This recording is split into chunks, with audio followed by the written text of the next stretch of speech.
guys, so today I want to show you our new boat. I got a Tracker TX17. I'm pretty excited. It's a 1988 and I thought I'd just run it all over for you guys. And so let's just start it up here. And you want to come up here? So right up front here you have a little crappy Minn Kota motor that's going to be changed as soon as I have the time. I have to go get my other motor and then we'll switch it. It's got the transducer on it and it runs up to this Humminbird motor, fish finder here. We have front and back tilt up at the front deck that you can just hit with your foot and lift the back motor. We also have the nav light switch and the nav light here, which is nice because that way we can have night trips. Back here we have two storage compartments that are both pretty spacious. This one's just to show kind of like scale of how big these things are. This is a pretty big box, like in comparison to my head, and you can fit 3 of these in here. So that's how big the one box is. And then the other box is probably more than likely going to be used for just plain old 350C boxes, other stuff like that. Also in here they have speakers hooked up, which means we can actually play music if I got a sound system in, which is also nice. If you come back a little bit, come back in here. Just broke the boat. What was that? Oh my god.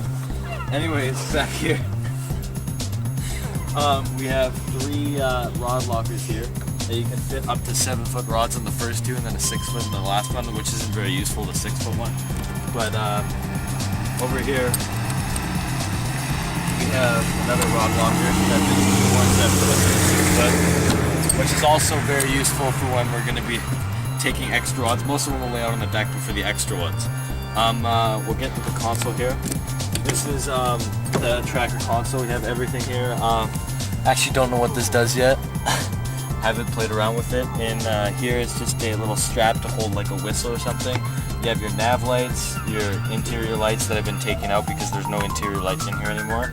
The bilge and the aerator auto. We also have a cigarette lighter here that's all wired up.